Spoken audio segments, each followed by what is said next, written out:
All right, let's take a look at this processing electron configurations and periodic trends.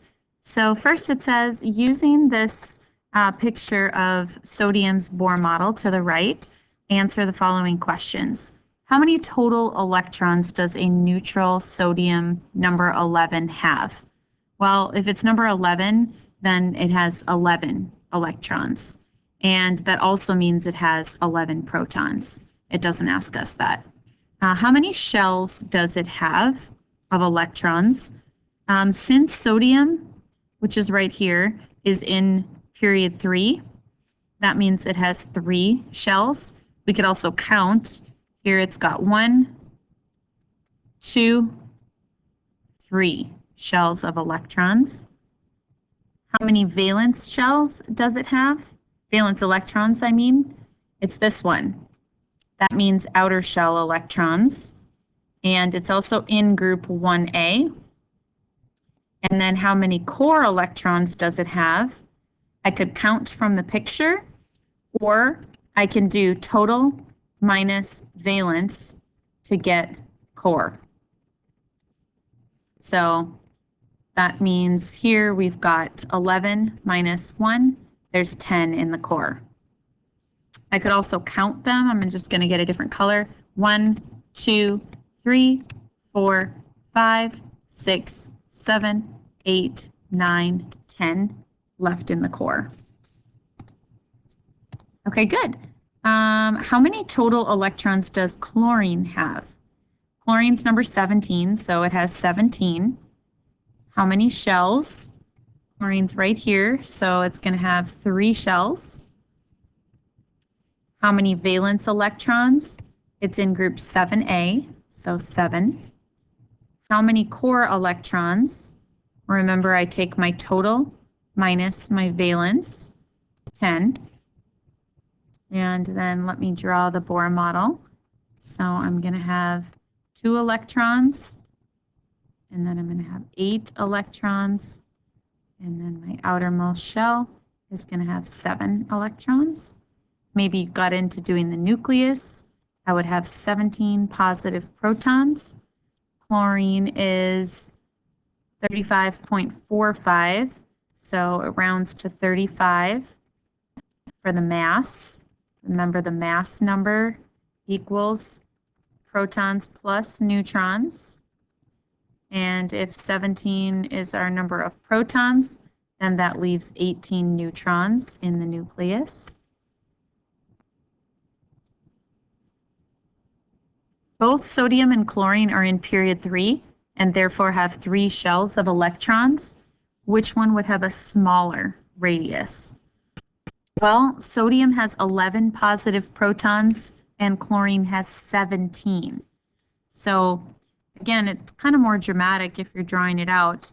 1, 2, 3, 4, 5, 6, 7, 8, 9, 10, 11. Oh, shoot, I didn't mean to do that. I'm going to do Control C, Control V. Oh, it's not working. Okay, whatever.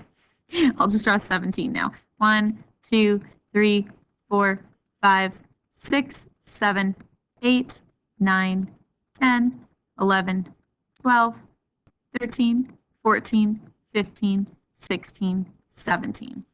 They're both pulling on 3 shells, but obviously the 11, they can't pull as tight because there's not as many of the positives, whereas the chlorine, these can be pulled in the shells really, really close. So chlorine is smaller. More positive protons attracting 3 shells. So it's got 17 protons versus 11 protons. Would sodium or chlorine have a larger electronegativity? And what does that mean? As you go across a period, electronegativity gets larger, so chlorine would. And what it means is that it attracts bonded electrons toward itself more. It's greedier for electrons is another way I like to explain that. Would sodium or chlorine have a larger ionization energy? In other words, which atom is harder to remove an electron from? Chlorine. The outer shell, I'll just say it this way. The electrons are closer to the attractive nucleus and therefore harder to remove, and therefore harder to pull away.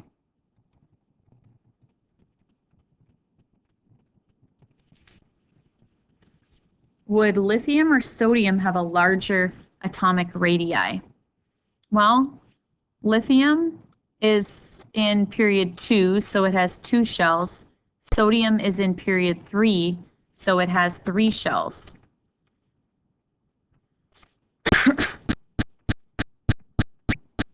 So sodium, because it has 1 more shell than lithium. Which one would have a larger electronegativity? So which one would it be harder to take an electron away from? Lithium. Again, because electrons are closer to, I'm answering this one as in the last one, sorry. Which one is harder to remove an electron from? Lithium, because the electrons are closer to the nucleus and therefore harder to pull away.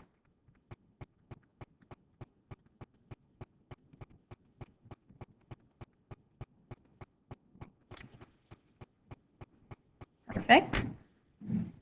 Which one would have a larger electronegativity? So things are more electronegative the closer they are to the top of the periodic table. So the answer would be lithium would have a larger electronegativity.